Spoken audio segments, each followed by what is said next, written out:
host, Jeff Pedowitz, President and CEO of the Pedowitz Group. And today, as our guest, we have Greg Gibbons, who is SVP of Marketing Communications for Siemens Global. So, Greg, welcome to the show. Thanks for having me.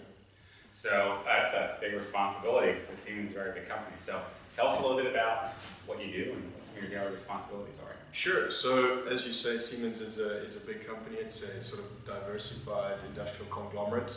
We're doing anything from technologies for the energy sector, generation, transmission, distribution, through to the industrial space, and also very active in certain infrastructure markets like mobility, building technologies, and things like that. So very different, and those businesses have very, different go-to-market structures and models, different customer bases, different customer expectations. There is some overlap, but I guess it's quite diverse. So my role as head of marketing communications is to offer some sort of a bundled shared service to those divisions, to those groups.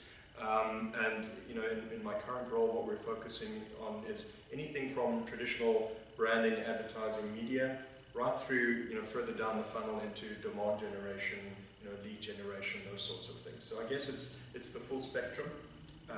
And what really counts for us is, as I said, trying to look for the synergies across those businesses as a shared service, but also being able to account for their differences and support them accordingly. So if you had to break that down percentage-wise, how much is there in commonality between the different groups, and then how much is unique, I guess, for each group? Yeah, it's a good question. I don't know if I could quantify it, but if you look at it from, let's say, a vertical market perspective, that might be the best way to do it. So, something like a food and beverage, which is probably primarily being driven by some of our industrial businesses. But if you look at something like a utilities market, that's closer to the energy space, of course. That's not to say we don't offer technologies from other areas for those particular vertical markets, even if they're led out of energy or led out of industry. So it's difficult to break down the number. We have key account structures in place. We have market development boards in place that are based in those individual divisions, and they have the leads on certain customers, certain markets. But at the end of the day, I guess it's about bringing the best of Siemens in the best possible way to the customer, depending on their need. So how big is your team?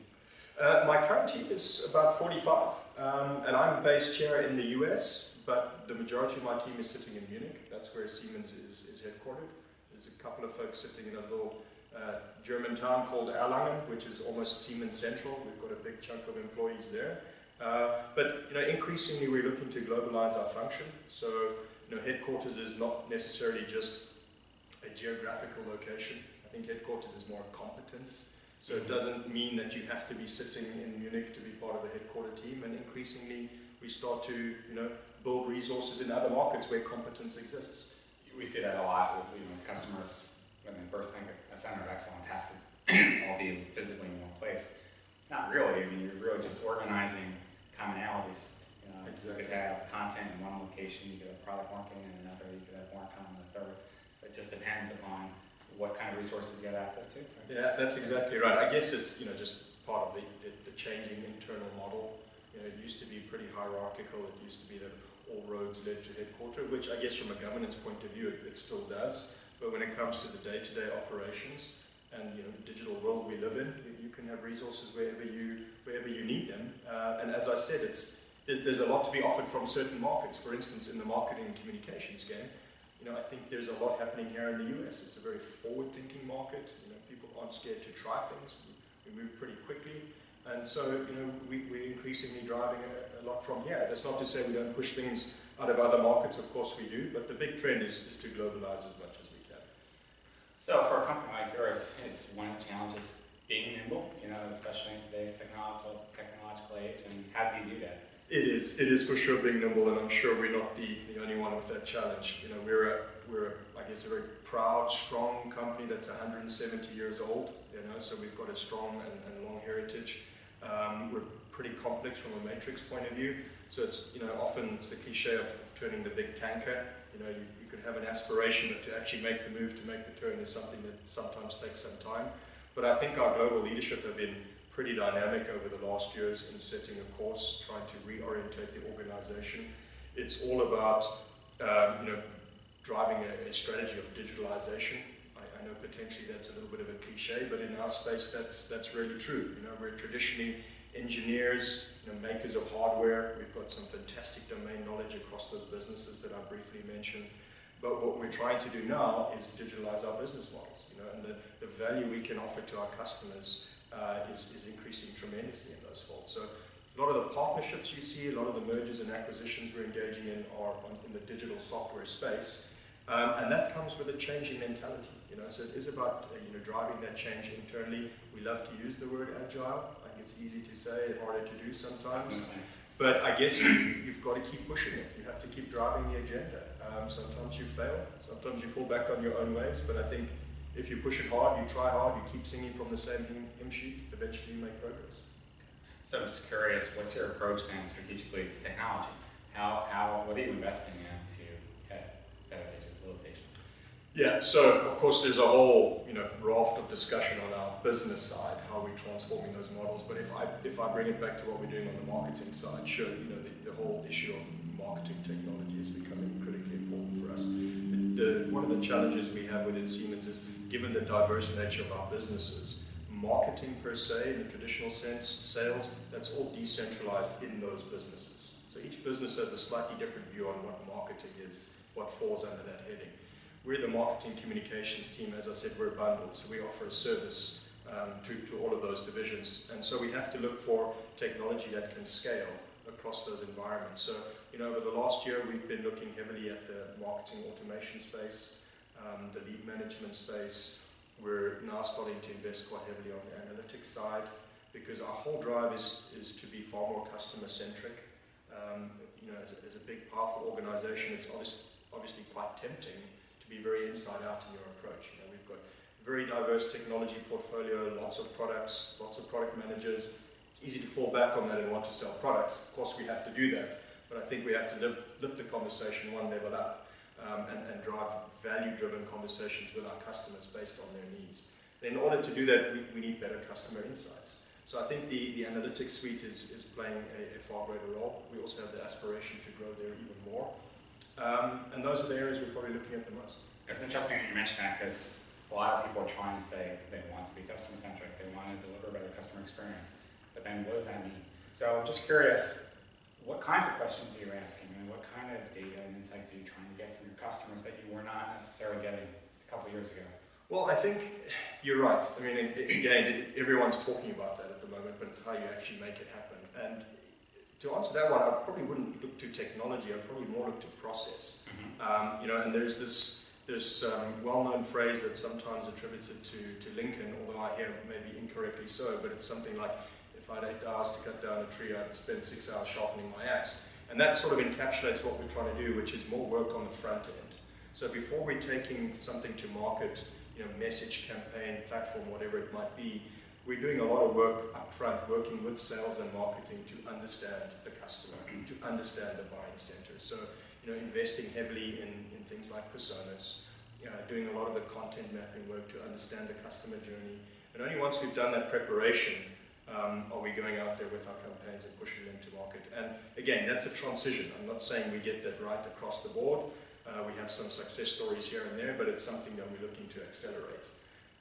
And then I think that's where that feedback loop comes back in, because when you're running your campaigns and they're fairly well orchestrated based on a journey which is based on certain needs, I think you're able to track how things are progressing, what the level of engagements are, what the level of conversions are, and you're actually able to adjust what you're doing almost in real time. So I think for me it's almost more process than it is technology. Technology is the enabler, but you need the right mindset and strategy up front to get it right. So are you, I guess what you're being measured on, being held accountable, is that changing now? Because your business is changing? It is changing, it really is. So I would say for a long time, out of our function, and bear in mind again what I said about marketing sitting in the business, and we're more marketing communications. But I think for a long time, a lot of the metrics that we were measured on were at the top of the funnel. So it was around awareness, familiarity, getting towards the consideration level. But more and more now, we're moving closer to our business. We are a shared service function. They pay for us. We have to deliver value, and we try not to look at brand and business as being mutually exclusive. They're one and the same thing. So the work we're doing at the top of the funnel on the brand side, is really providing the air cover for the things that we want to sell a few levels down. It's creating awareness and interest around a theme. We're opening a door.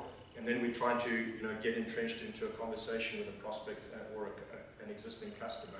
And so I think the metrics are changing a little bit. More and more we're talking not just about what we're doing on the awareness side, but we're looking at things like conversion, we're looking at things like marketing qualified leads, sales accepted leads, and ultimately business won. So we've even got some examples of really pretty impressive closed loop reporting, I would say, where we can drill it down from inquiry right down to business won. Again, it's early days there, it's working in some areas and we have to scale it up. But yeah, those metrics are changing.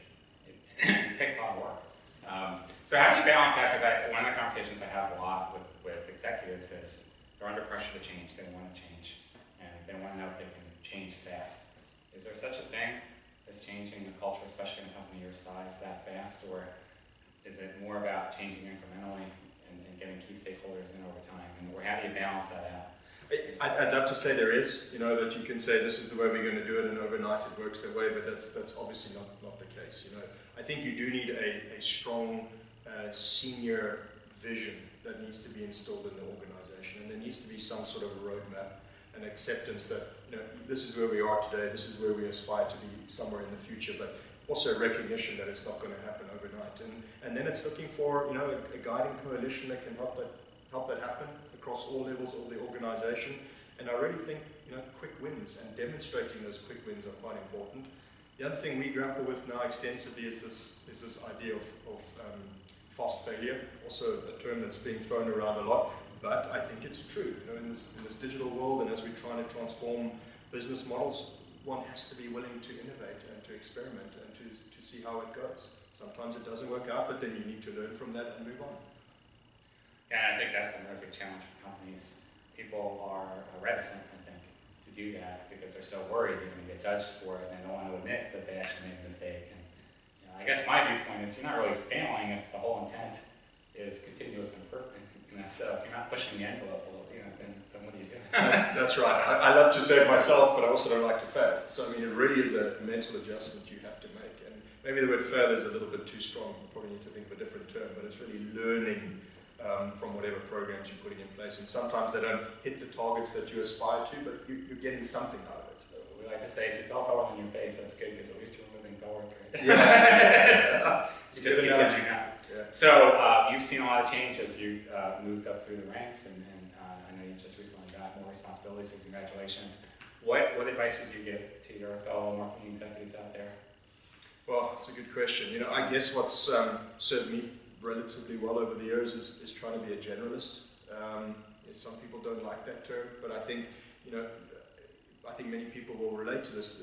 The more senior you get, the more that stands you in good stead. I think you need experience across the mix, across the spectrum. I think it's always an advantage to have global experience in different markets, so you know how to work across cultures. I don't need to be the expert on all these things. I'm certainly not the demand generation expert. I'm not the MarTech expert, but there are people in my team who know those things really well, and I know enough of them to understand how to connect the dots with the strategy and keep the ship moving forward. So I guess those generalist skill sets, being able to work across boundaries effectively within teams, but also across culturally, cross country, I think those are the things that have been the most important for me, certainly in a big global company like Siemens. Well, you can definitely see the progress already, and it's great watching all of your accomplishments and everything you've been doing, so thank you so much for being on the show today. I really appreciate it. Sure, pleasure. Thank you. All right, thank you.